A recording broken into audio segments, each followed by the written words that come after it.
Hello, and welcome to this edition of the Beyond Waste podcast from CIWM. I'm Lee Marshall, and I'm your host, and I'm the Director of Innovation and Technical Services here at CIWM. And today, this episode is one of our presidential series as we talk to the new president of CIWM. So welcome, David Greenfield. Hi, Lee. Hello to everybody. Really lovely to be here. Yeah, so at the risk of spoiling some of the podcast magic, we are recording this just slightly before you got inaugurated, but people will be listening to this after you've become the proper president, as it were. So we can't talk too much about the event, but we can cover that in a future podcast, no doubt. But just to start to give people a bit of a feel for who you are if they don't know you, what is it you do at the moment, David? Give us a flavour of what it is you do and where you're at the moment. Yeah, surely. So I've been in this sector nearly 30 years. And day to day at the moment, I'm part of three businesses. Okay. One which I co-founded called Etsor. And that is a venture studio. I've also got research and innovation consultancy called Sonex. And then Tech Take Back, which is a not-for-profit collecting end-of-life tech for social value. But yes, I've been in this sector for quite a while. Yeah, haven't we both? So what you're doing now is quite varied, and I suppose fits with, and I'm going to sound a bit old here, but fits with the modern way of doing things. Like, yeah, you got two or three different things on the go. So, do you want to tell us a little bit about all of those? So a little bit maybe about Tech Take Back to begin with? Yeah, sure. So, in fact, what I'm going to do, Lee, is go against the questioner's question. Start with Sonex. So, Okay. and probably how I got to Sonex. So, between 2005 and 2015, I was running a national program of support for local government. You and I were working together Yep, at the time. we did. And I set up things like the National Waste Partnership Forum. We set up the Waste Improvement Network. We set up the Waste Network chairs. And all of that was about making local government more efficient and preparing it for changes to collection and disposal. Yeah. Yeah. What's changed since then? Exactly, yeah. We had mad ideas, such as why don't we put chips in bins so we can actually weigh them. It was a really interesting time, and we had a very progressive government that was very supportive of moving to higher recycling rates, higher recovery rates, and doing logical things. So efficiencies in how we actually buy things. That was going really well, and then we had a new government come in, which didn't really like the concepts of regional. Yeah. There was a lot of fat in some regional bodies. Right. There was a little bit of a baby in the bathwater, and all regions went out the window. Luckily, I'd been working with DEFRA for 5 years by that point, and they saw a huge amount in value in what we were doing with the Waste Improvement Network. So that carried on for another 3 years. And then, interestingly, I went over on secondment to a IT data erasure company, or an ITAD, IT Asset Disposal Company, where we set up in 2013 an IT circular economy program. So essentially getting end-of-life tech from local authorities, data erasing it, refurbishing it, and then get it out to local charities. And that put a whole load of thoughts in my mind, something that didn't ever go away. But anyway, after I'd finished that year, I then actually left local government and set up Sonex, which, for the nerds that are out there, Sonex is an acronym: Social, Environmental and Economic Solutions. There we go. There's always a story behind a name, isn't there? There is always a story behind the name. So, of course, the definition of sustainable development.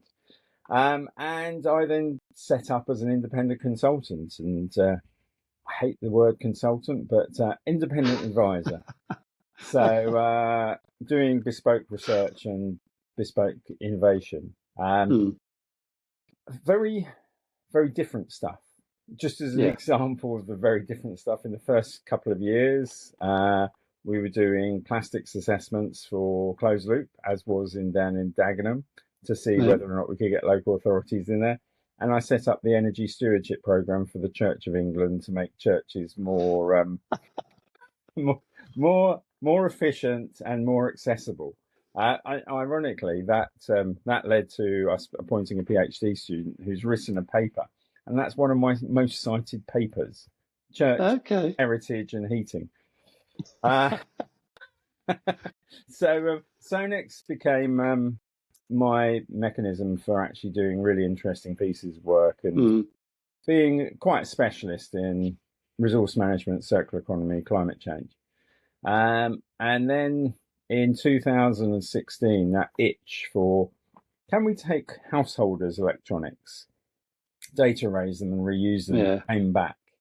And I paired up with Kat Fletcher from Freegal and Andy Burden, who was my colleague at the ITAD that we worked at.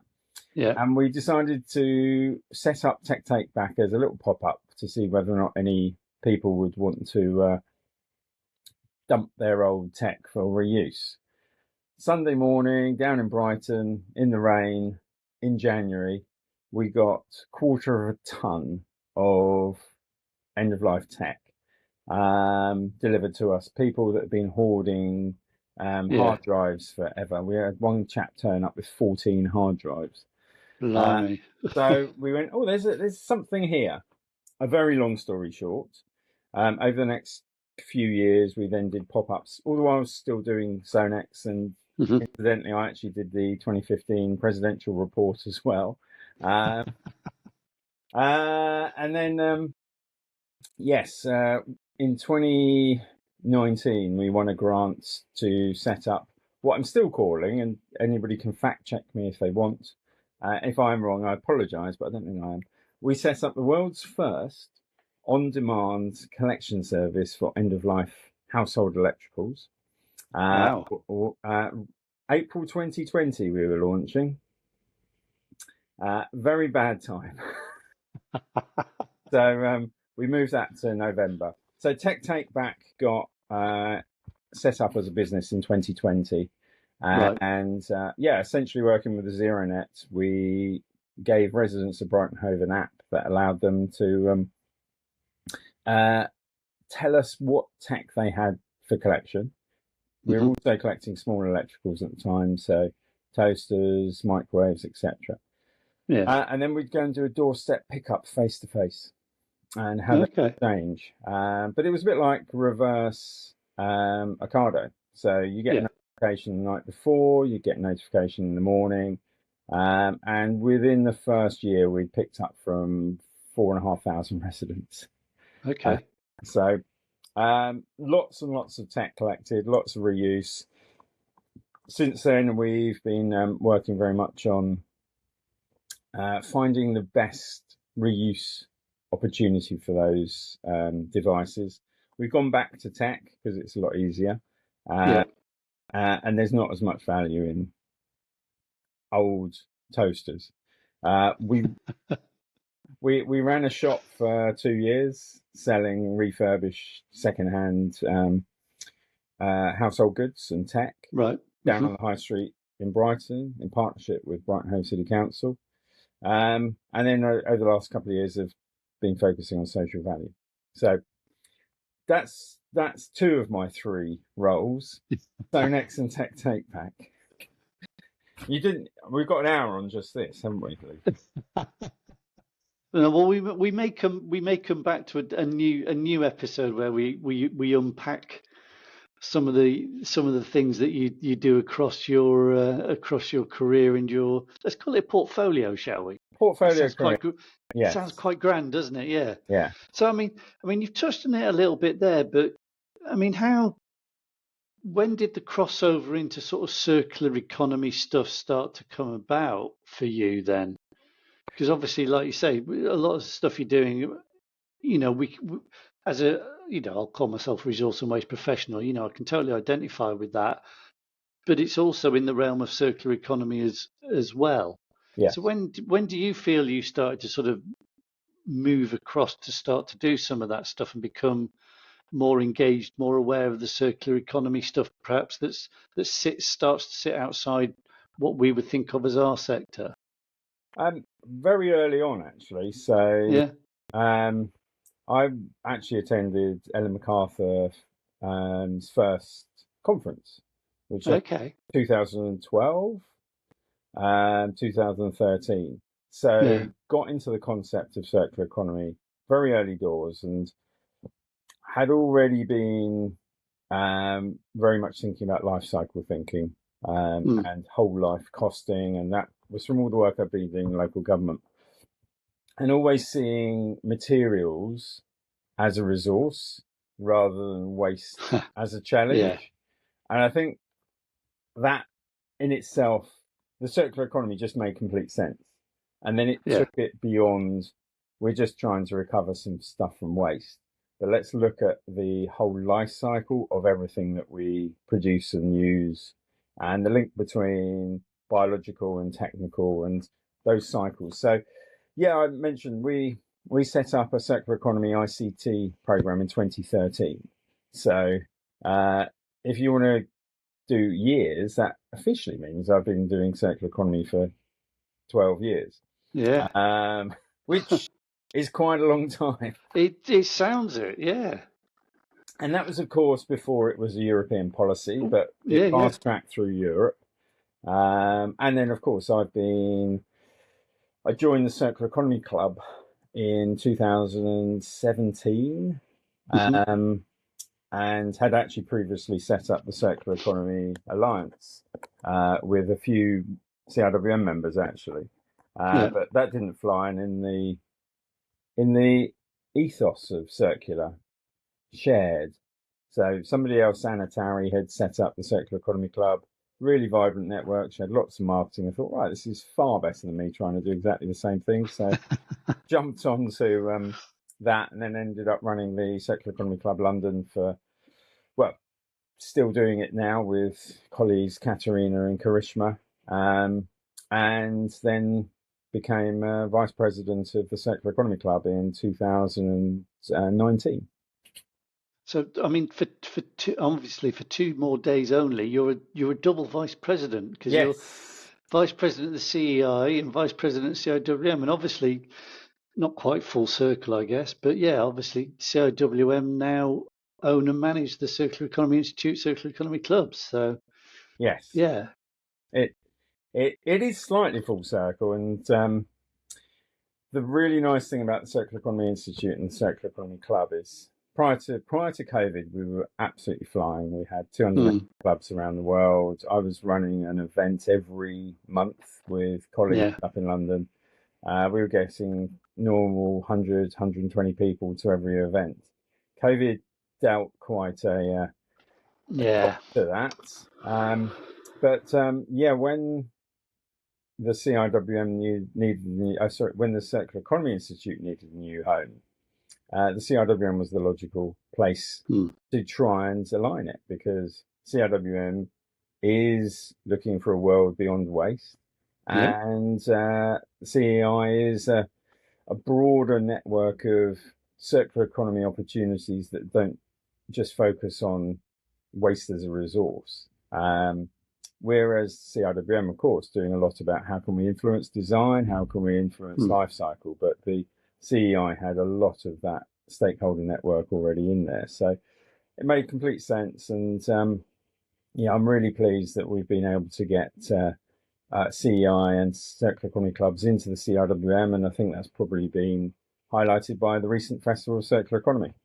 Yeah, absolutely. And I think it'd be interesting to see where it goes in the next 5-10 years, as you know, with the two organisations and how the thinking around circular economy develops. And like you say, I mean, we're at the centre of it. We're the bedrock of the circular economy. Like you say, you've mentioned a couple of times, it's about resources. It's not about waste. And we're key in that, in joining up people who are chucking resources away and taking it to people who need the resources. And we'll come on to that shortly in your report. Actually, it's almost a nice segue.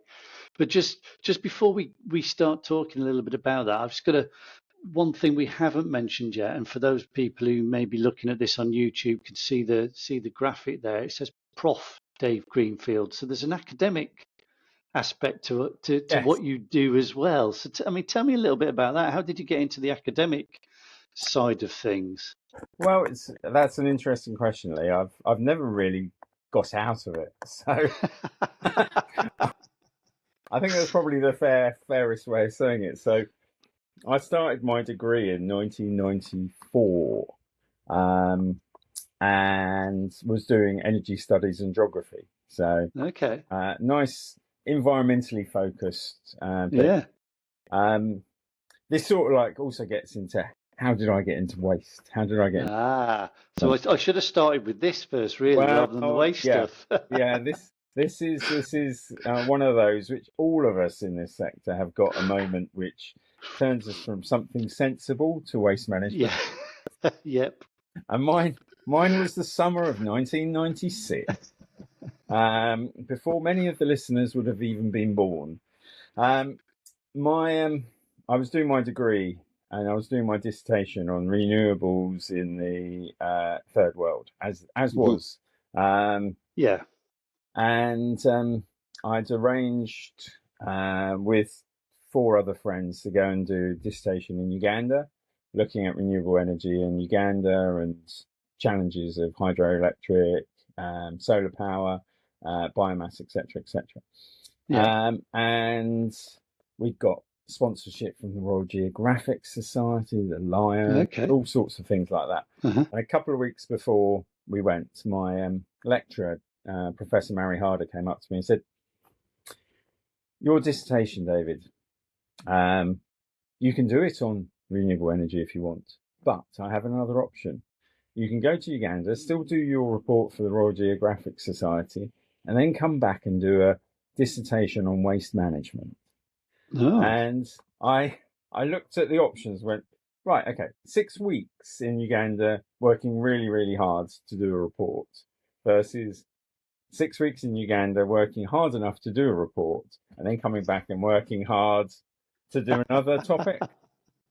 I went for the latter. So 2 months after I got back from Uganda, I was sitting on the landfill site in Lewis, outside Lewis, Beddingham landfill site, with 3 of my colleagues, studying in the rain, 2 or 3 degrees in the middle of November, watching what came out the back of RCVs onto the tip face. We wouldn't be able to do it now. We were sitting probably 10 foot away from the tip face with a couple of hard hats and high vis. I don't think we did have rigger boots on, but and then I focus on construction and demolition waste, and I was absolutely just gobsmacked at how much virgin material was being thrown away.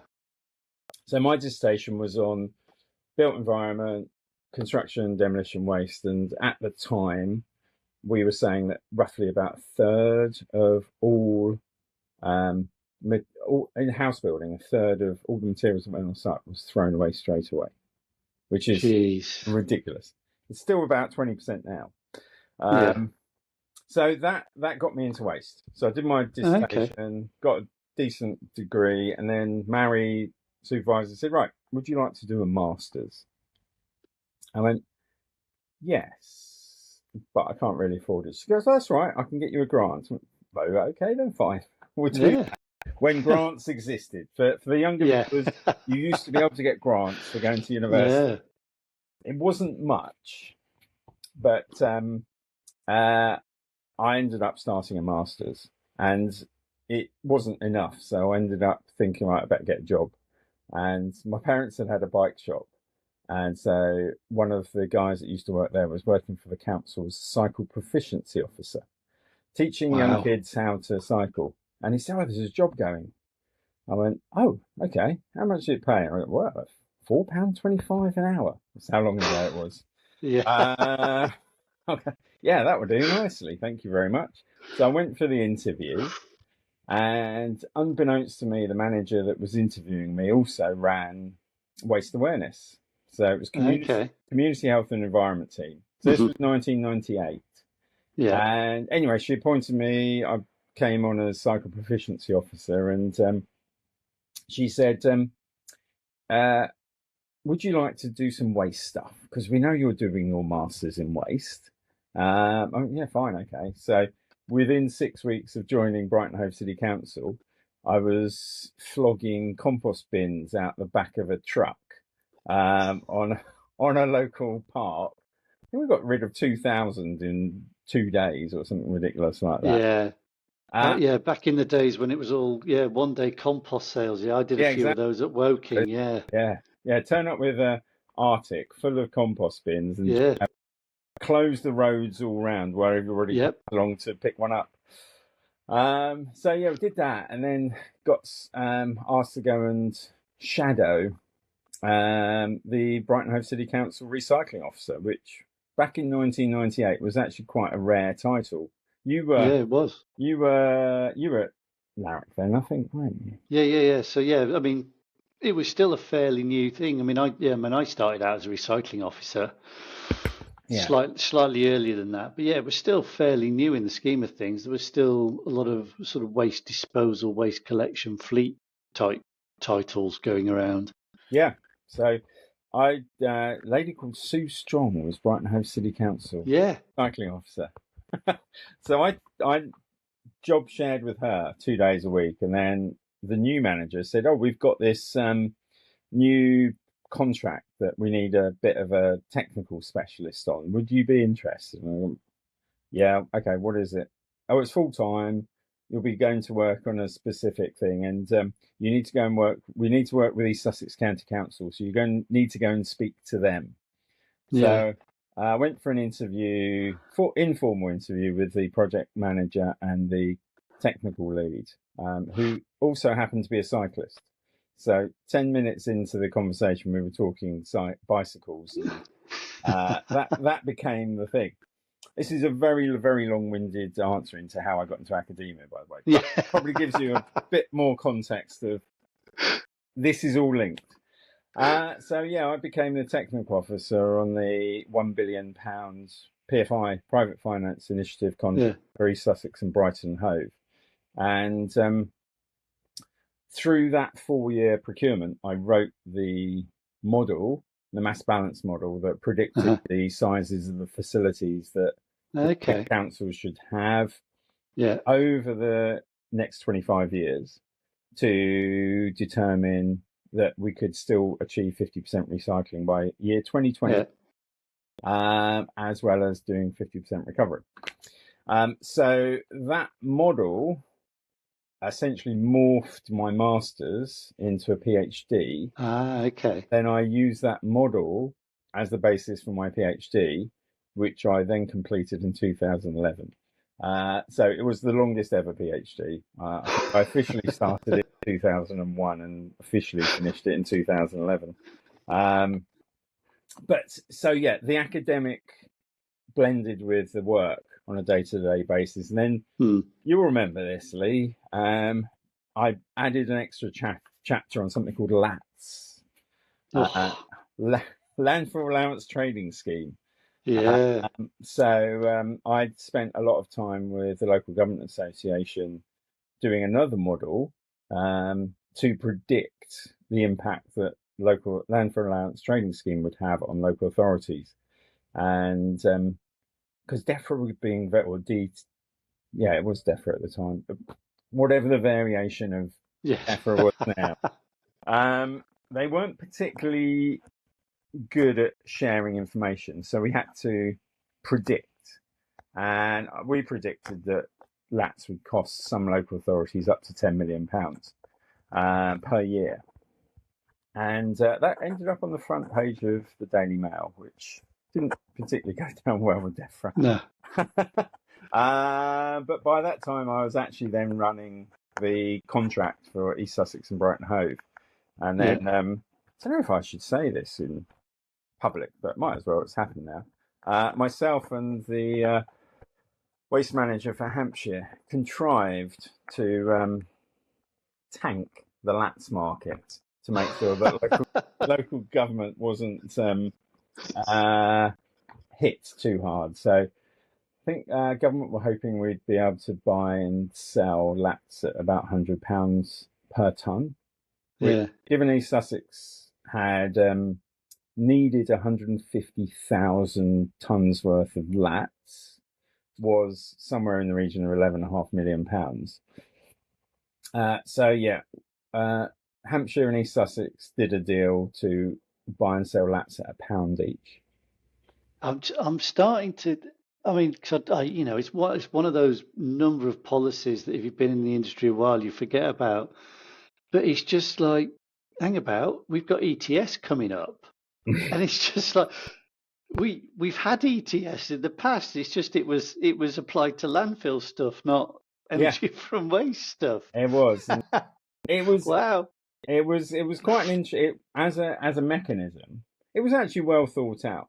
Other than the baseline year, and this is one of the things that we never learned. And this slight going off topic, but it's very relevant as well. So I'll give you the example that we used all the time at the time. And so I've got a chapter on lats in my PhD. Yeah. So the baseline year that DEFRA used was 1998, 1999. And they used it as a single year.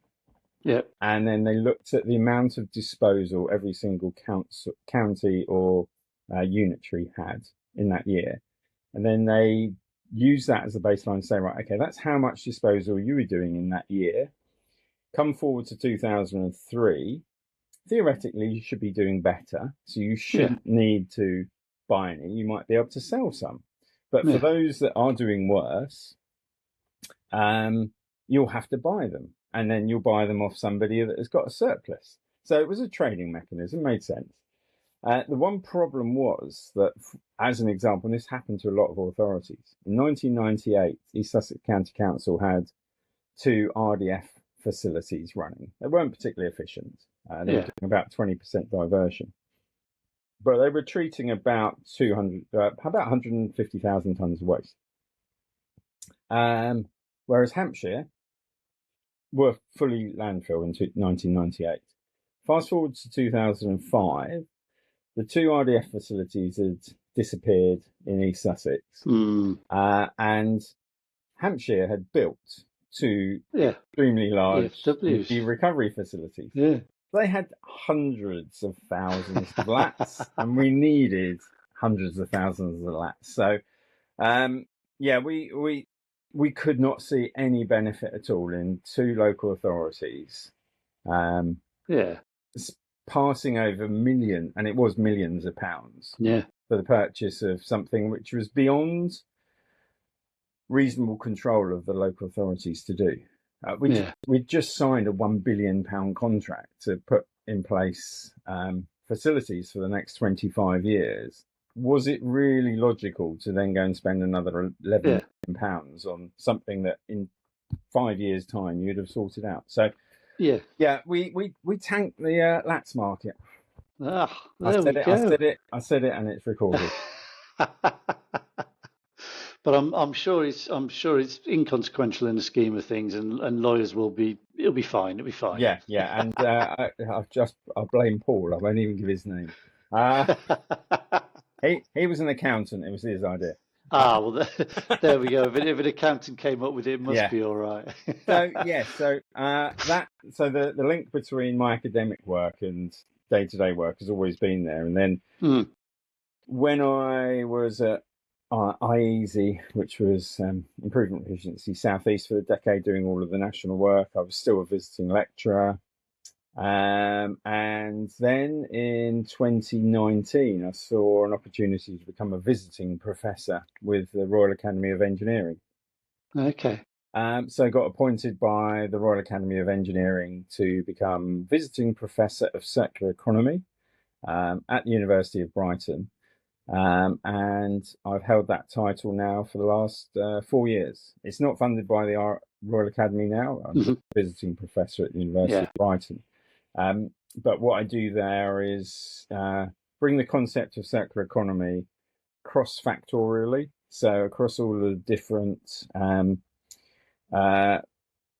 disciplines within the university. Right. I'm teaching engineering, I'm teaching business. I'm teaching architects about the concept of circular economy and the whole life cycle thinking. So yes, that's another very long-winded answer to a very simple question. What's your academic aspect? No, but that's really good, and it does actually now, as we start to talk about the presidential report, give a really rich background as to probably how, why, and what the report came about, and why it looks at the things it does.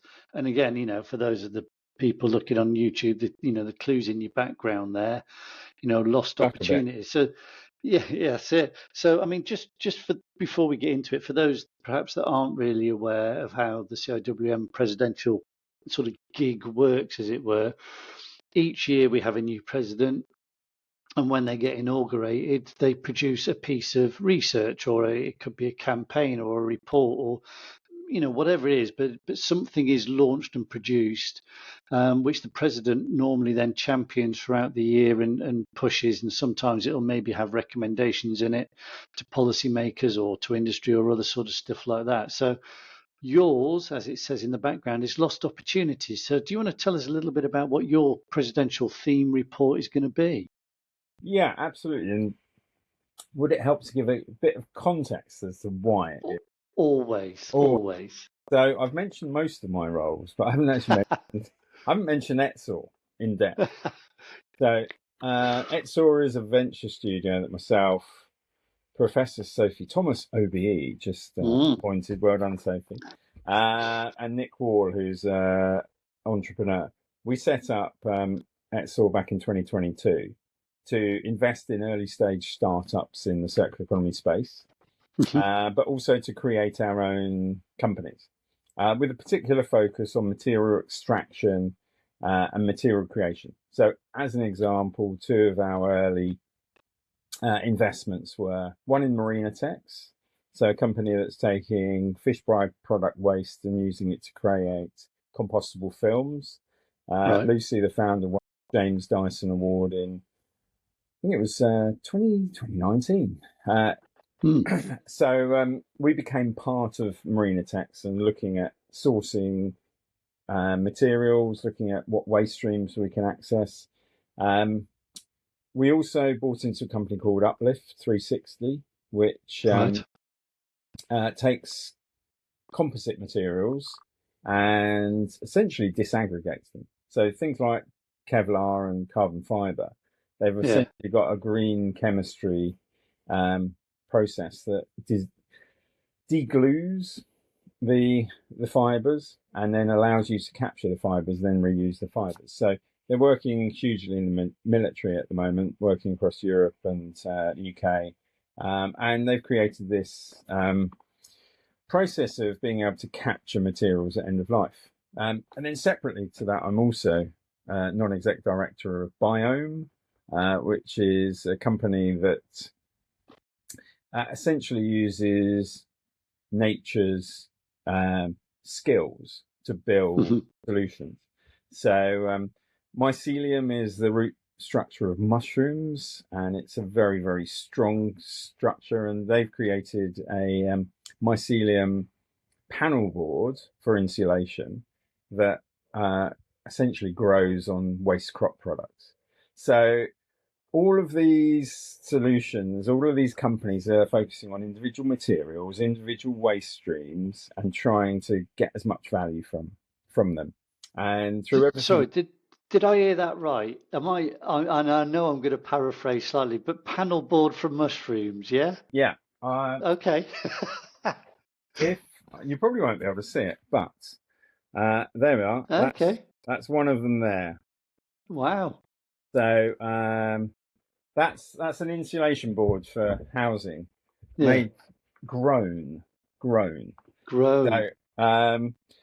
So in that you've got technical materials such as composites. You've got natural materials such as fish waste and mycelium. And with all the work we've been doing in ETSOR to look at how we can actually recover value from materials that are currently in our urban mine. So I look at the world around us as an urban mine. It's a brilliant phrase, like that. Yeah, there's opportunities to get value from everything we hear. I'm talking to you via a laptop where I know that there's a couple of milligrams of gold, platinum, and palladium sitting within it when it comes to end of life. It's also got mercury in it. It's also got 7 layers of plastic that make up the screen. All of that. So I look through the lens of materials, everything. And it was that lens of going, we've got so many things around us that we don't understand. Yeah. And as resource managers, we're very, very good at doing the stuff that we know how to do. So we're very good at collecting plastic bottles and tin cans and cardboard and paper, but we're not very good at collecting rare earth metals. We're not very good at collecting biological materials for advanced processes. So my report was very much going, okay, let us start looking at the micro of what we do on a day-to-day basis rather than the macro. Okay. So lost opportunities is very much looking at how we can actually get product designers, policymakers, chartered waste managers, citizens to think about the materials they handle on a day-to-day basis and recover them against the circular economy hierarchy. So what we're doing in the report, and this is all full circle, everything's full circle, everything I do is circular. Well, so it should be. Absolutely. So as you say, we commission a report. So I have not written this report. I have just commissioned the report and then edited some of it to make sure it reflects some of my thinking. And that's the joy of being president or president-elect, isn't it? You can get other people to do the work now rather than you having to write the reports. Indeed. And this is where it comes full circle. So one of my very best friends is an academic in waste. We met on the first day of university in 1994. Wow. And he is a proper researcher. So I asked him to research this for me. And there's 3 versions of the report. There's a very, very, very simple 2-page summary. There's a slightly longer summary report, which is 28 pages, which will be what's launched, which is launched at the presidential inauguration. And then there is the detailed report. Go on, how many pages is that one? Well, I'm going to say it's around. This is a live document, and that's also really important. But it's around 315 pages. So that's one for the people who really want to get into the detail of this topic. It is, but the what we're doing with the report is we're highlighting 6 materials to highlight them as a lost opportunity. Okay. And because this is post the launch of the report, I can tell you what they are. You can. We focused on the biological cycle, 3 biological materials. So used cooking oil, a material which everybody at household level has somewhere, but doesn't really know what to do with it. Seafood shells, probably a more discreet one, but it's one for the commercial industrial sector. Seafood shells are one of the most fascinating materials you can play around with. So there's examples of how these are used already in the built environment and how they're being used to actually create alternatives to plastic. Used cooking oil, for example, is a biofuel in many countries. And then we've got wool as the third material. So they're the 3 biological materials, and wool, everybody knows what wool is, but most people don't realise the value of wool is through the floor at the moment. Farmers are throwing wool away because it's uneconomic for them to use it. So those 3 materials, we go into essentially what are they? Mm-hmm. How are they currently being managed? And then what opportunities are there for them? So, for example, I'll give you a quick example. Yeah. 218 million tons of vegetable oils were consumed globally. Crikey. And currently, a large proportion of those are not recovered, and most of them end up in the sewage system. Hence why we end up with fatbergs in many. Yeah. There's good collections in the UK for commercial waste, Mm-hmm. but not for households. Yeah. And actually, in the UK, we source 1.5 billion litres of used cooking oil biofuels from 89 countries, and only 4.5% came from the UK. So you go, okay, how? Wow. Exactly. So these are the sorts of things we want to do a little bit of through this report. We want to do a little bit of myth busting, put some proper numbers towards it, and then rather than just saying, "Oh, it's a problem," look at the opportunities. So you've got emerging markets like biopolymers that you can use cooking oil for, road construction, but also byproducts from biodiesel. So that was the biological side. Yeah. We then picked 3 technical materials. So technical materials are materials that we use for products and goods and services. Yeah. So we've got lithium, a very well-known material, gallium, a very unknown material, yes, and tin, a very well-known material. Now, lithium, huge links to batteries and everything like that. Yeah. There's so much opportunity and there's so much challenge with that as a material. We know that these batteries and vapes, for example, are the cause of many fires in our sector at the moment. So it's a really on time material. Yeah, definitely. Gallium is one of those materials which it sounds like something out of Bohemian Rhapsody. It sounds a bit Mediupium. Exactly, yes. But it's one of the most resilient materials, or most relied on materials that we have in our day-to-day life. It's an excellent conductor of electricity, and essentially it converts electric power into light, making it an important material and electrical component in lighting. So LEDs, solar PVs, and magnets all have gallium within them. Okay. And it's a critical material. And the global recycling rate for this material is 17%. Oh, okay. So, but the problem is it's in tiny quantities. So gallium makes up 0.3% of an LED. Oh.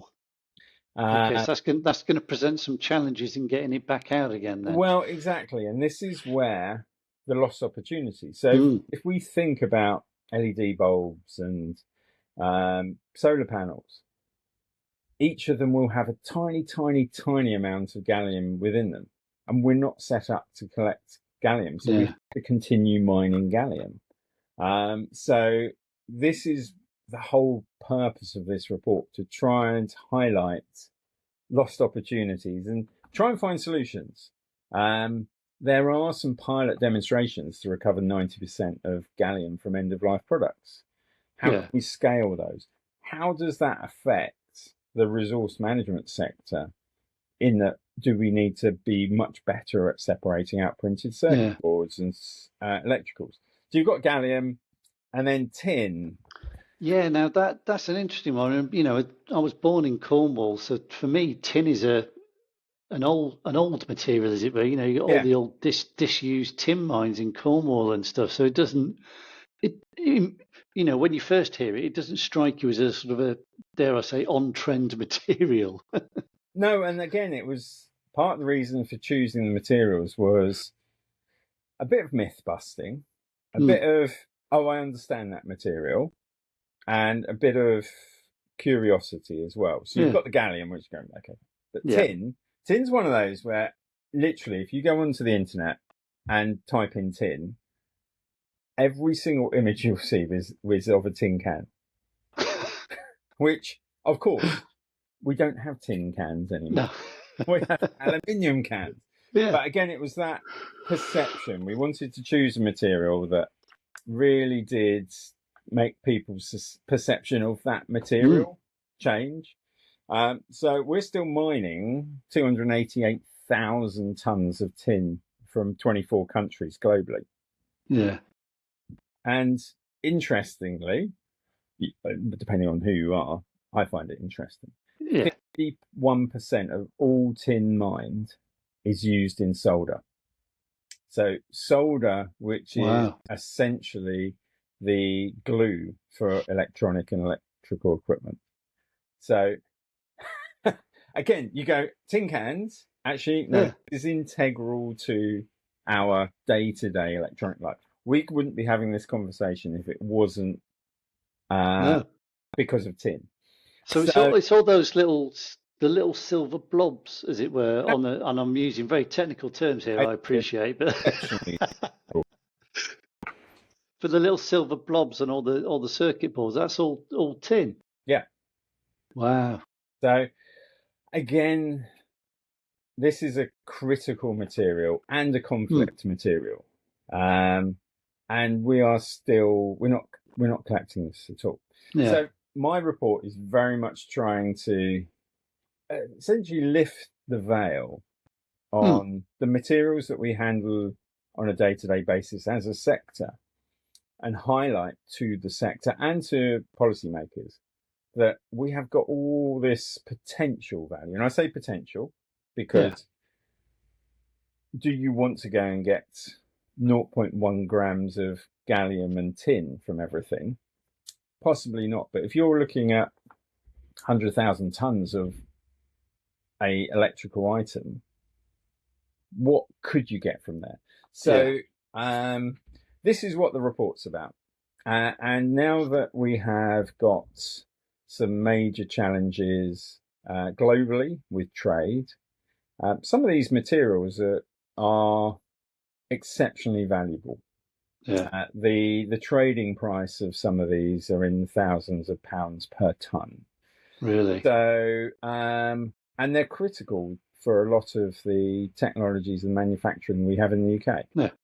So from a resilience point of view, we need to firstly understand what we've got and then understand how we can capture it. And then once we've captured it, how can we keep it and how can we grow the economy of the UK using some of these recovered materials? And another term that for some of you old enough will remember, industrial symbiosis. That's very much the concept of identifying materials to then find a second life for them with another industrial process. And I should say at that point, of course, that we're also another new project. We are in the southeast of England under a EU grant. We've got Horizon 2024 grants, 46 partners across 17 countries as part of a €25 million project. We're creating 7 industrial symbiosis hubs across the UK, Europe and South Africa to try and focus on capture of materials that are in existing waste streams and give them a second life through industrial symbiosis. And again, everything becoming circular. We are looking at construction, deconstruction and excavation materials, wastewater treatment plants, really interesting opportunity to recover fibers and nutrients from there, food waste and electronics. So everything I do, going back to your original question, is interlinked. It's all about material recovery. It's all about resource management. It's all about resource resilience. And the Lost Opportunities report is essentially bringing all of that together and highlighting in 6 materials how we should be thinking about some of the materials we handle on a day-to-day basis. Yeah, and I mean that concept of resource resilience, I think is really important. It's why CIWM are pushing it so strongly because people, I think it's easy to forget that we still in the UK have a manufacturing industry, and it's just a lot of it is actually quite high end, isn't it? Yeah, We produce some really high tech, high end stuff, and again, like you say, for that you're going to need very specific and potentially rare critical resources in order to do that manufacturing. indeed. And it might well be if we get to a point where we can recover this, and we're working with some companies that are already taking end of life printed circuit boards and recovering the materials from them, which is a great thing. We've got people like N2S and D-Cycle and the Royal Mint now are getting involved. Company uses AWA, and they take the electronics and recover some of those materials, but they can't recover. And Sweep as well are doing some really good work. So there's companies which are doing some of this, but it's not mainstream. It's not. And then on the technical side, on the biological side, of course, you look at things like cooking oil and wool.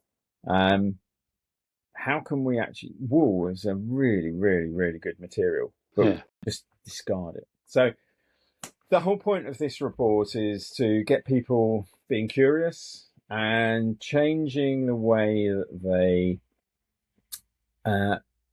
think about the materials they handle. Waste management is not about waste management. Waste management should be about material management and resource resilience. Absolutely. And I think, like you say, we've both been in this sector a long while. We've been in the same sector for 30 years, but it's not the same sector we joined at all. So like I say, going back to the landfill thing, back in the day, when we started, our version of resource management was we stick it all in one container, we stick it in one vehicle, and we stick it in one hole. Yeah. And the sector is so different from that now.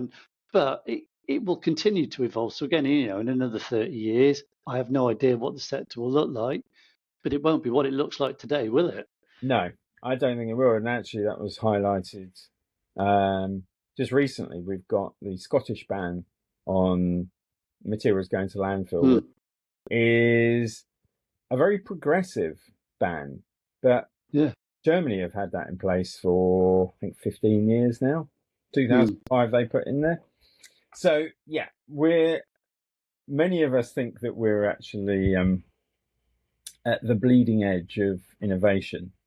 But we are also not. But there's huge opportunities in this sector.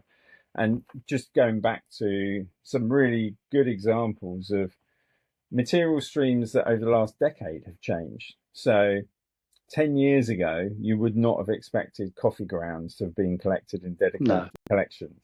You've got companies like BioBean that are collecting from all of the coffee shops and turning them into coffee logs, which are then sold at Tesco's. You've got other materials. Orange peel is quite a sought after material. And this is the way that we're going, that we've got lots of innovative companies that are creating products out of material streams that are currently seen as waste. And that's where our sector needs to start thinking, okay, where can we separate individual materials to then provide to an emerging or existing business? Yeah, exactly. How do we get the resources people say they don't want anymore and get them to the people who say, actually, I can do something with that? Yeah, and through the work we're doing, so the European project's called United Circles. We've set up the South East England hub for circularity, and we're going to be setting up essentially two elements: a physical reuse hub for materials that need residence time. So if you look at construction and deconstruction waste, you cannot just take down a building and then move it straight onto another site and build another building. You need to have a residence time, but that needs space. So we're looking at how we can work with local authorities and landowners to have a physical space that can become the storage facility for many of these materials to then become a secondary raw material. We're then also looking at, essentially, there are lots of brilliant platforms, electronic platforms there about material exchange. You've got things like Excess Material Exchange, you've got GlobeChain, you've got Freegal. All of these organizations are either giving away materials or selling materials. But if you're a material requirer, you have to go through about 50 platforms to find the material you're doing. So I don't know if we're allowed to use brands on this podcast, but we're we're looking to see if we can essentially do a right move for materials. Yeah. So other housing property platforms are available. Yep. But we're looking at how we can aggregate. And so we're working with London, who did a piece of work over another European project and got to a point of coming together there. And we want to build on what they're doing. I have a very, very simple phrase, which is plagiarism plus. Let's build on what's already out there. No,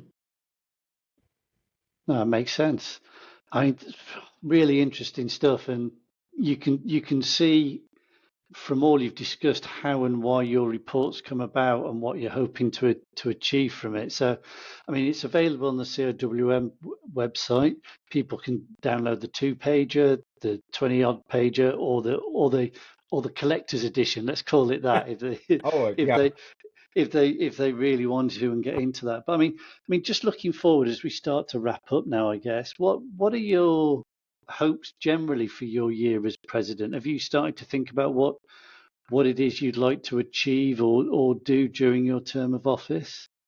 Yeah, so as CIWM president, I'm essentially there to represent the members.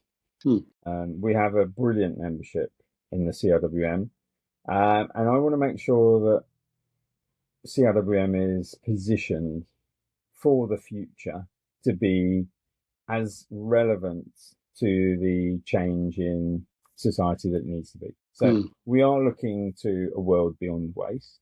We are looking to demonstrate to policymakers, to other professional bodies, that CIWM has got a group of people within it that are experts in their field and that can essential to the transition to a circular and net zero future.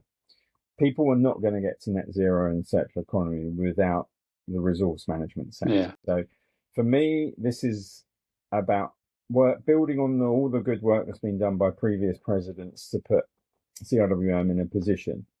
We're having the inauguration at the House of Commons deliberately so that we can get politicians and leaders there and listening to CIWM as a membership and professional body.